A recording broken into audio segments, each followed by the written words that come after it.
नमस्कार, आपका Akshita short hand classes में आप स्वागत है।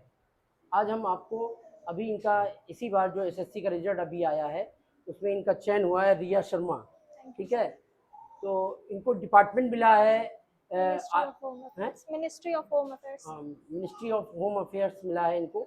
और तो भाई एक बार सभी लोग इनके लिए क्लैपिंग कर दिया जाए, भाई चालू कर दिया जाए।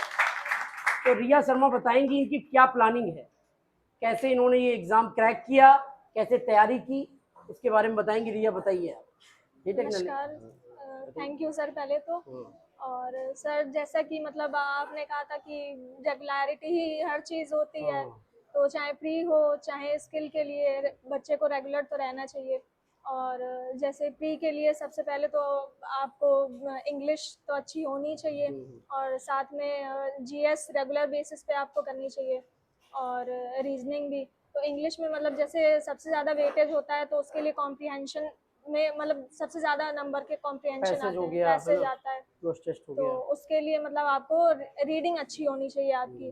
उसके लिए आप न्यूज़पेपर भी पढ़ सकते हैं, कोई बुक है, नॉवल है, वो भी आप कर सकते हैं। तो आप कौन सी पढ़ती थी घर पे? सर हमने मतलब न्यूज़पेपर और मैम का मतलब यूट्यूब से क्लोज टेस्ट और आरसी अलग से प्रैक्टिस किया था। और इंग्लिश कहाँ से पढ़ी थी ऑनलाइन? और इंग्लिश हमने रानी मैम से पढ़ी थी। तो रानी मैम की मतलब आपने एक बार ग्रामर आप उनसे कंप्लीट कर लीजिए और सिर्फ और सिर्फ पीवाईक्यू आप प्रैक्टिस करिए, तो उससे मतलब ग्रामर तो आपका पूरा अच्छा बन जाएगा बेस। वोकैबुलरी के लिए जैसे ब्लैक बुक सबने वोकैबुलरी उससे ब्लैक बुक कोई है ना, तो उसको भी आप ये बता रही हैं, उसको ध्यान रखिए। ब्लैक बुक में क्या है? ब्लैक बुक में इडियम्स और सिनोनिम एंटोनिम इतना 3 चीज़ आती है स्टेनो में, और OWS तो आता नहीं है, तो 3 चीज़ ये तीनों ब्लैक बुक से आपकी कंप्लीट हो जाएगी।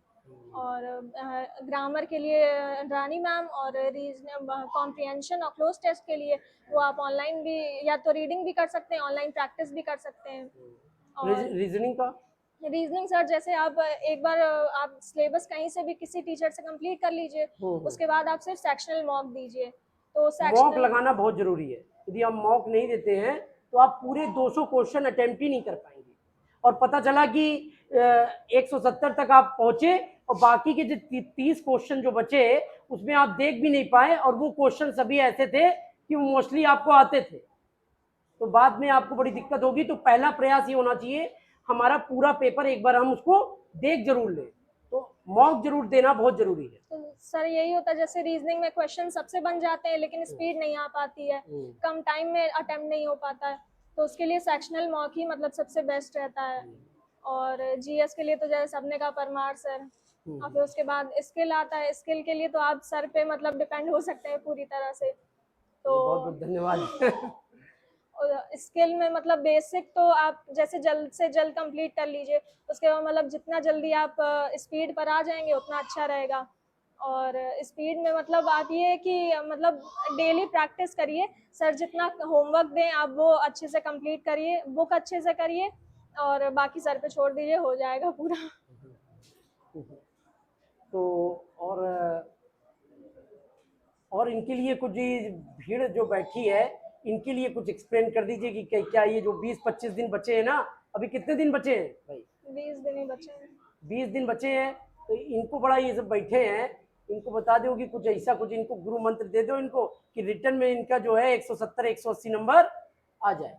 सर अब मतलब लास्ट डेज तो अब यही ज़्यादा जितना आप मॉक्स दे पाए उस पर ही ध्यान दीजिए। अब मतलब अब एक्स्ट्रा पढ़ने से अब एक्स्ट्रा पढ़ के कोई फायदा नहीं है। आप मतलब आपने जितना पढ़ा है उसी को ज़्यादा रिवाइज करिए, ग्रामर में भी रिवाइज करिए और रीजनिंग में तो रेगुलर मॉक दीजिए, दो से ज़्यादा भी हो जाए तो दीजिए।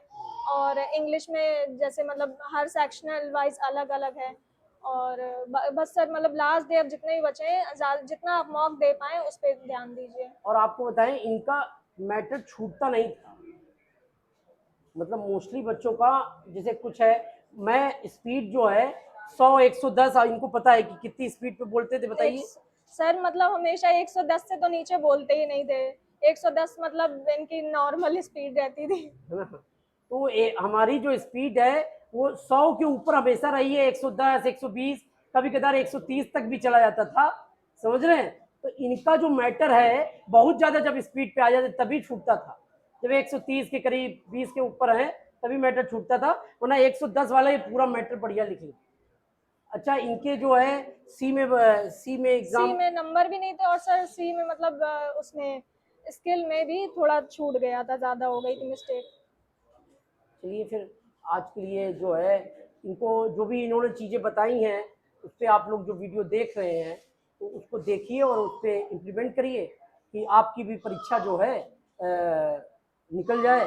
और फिर यदि आपको लगता है कि हमारे इंस्टीट्यूट में आना है तो स्टेनो सीखने आ सकते हैं, और आपको एक जो है बेसिक से आपको एक एक चीज़ बताई जाएगी। हमारे यहाँ ये भी है कि हर एक बच्चे पे फोकस करते हैं, ऐसा नहीं है कि क्लास ली उसके बाद काम खत्म।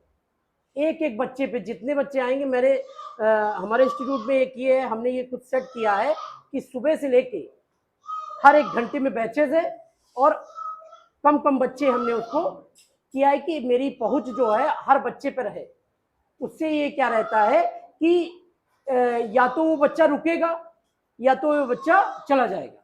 यदि वो काम नहीं करेगा, मान लीजिए आपने एक दिन काम नहीं किया, 2 दिन नहीं काम किया, तीसरे दिन नहीं काम किया, तो आपको भाई डेली बेइज्जती होगी, क्योंकि यहाँ पे क्या है, आपको डेली जो काम करके लाए हैं वो पढ़ना है। क्या है, जब डेली पढ़ना होगा तो 2-3 दिन तक तो काम चल सकता है बिना ऐसे, अन्यथा ऐसे काम चलेगा नहीं। तो इसलिए आपको हमारे यहाँ वही बच्चे रुकेंगे जो पढ़ने वाले बच्चे। और सर एक चीज मतलब कहना चाहेंगे, आप कहते थे कि बच्चे में मतलब स्किल स्पीड तो होनी चाहिए, साथ में एक्यूरेसी भी। तो सर मेरा जो मतलब मैटर था तो उसमें मतलब थोड़े वर्ड छूट गए थे, प्रेशर इतना हो गया था, तो लेकिन मतलब एक्यूरेसी इतनी अच्छी थी कि उसमें ही हो गया, मतलब स्किल परसेंटेज के अंदर आया एरर इनको जो है, एरर कितनी छूट होती है? एरर 10% ओबीसी में। चलिए ठीक है, बहुत बहुत धन्यवाद।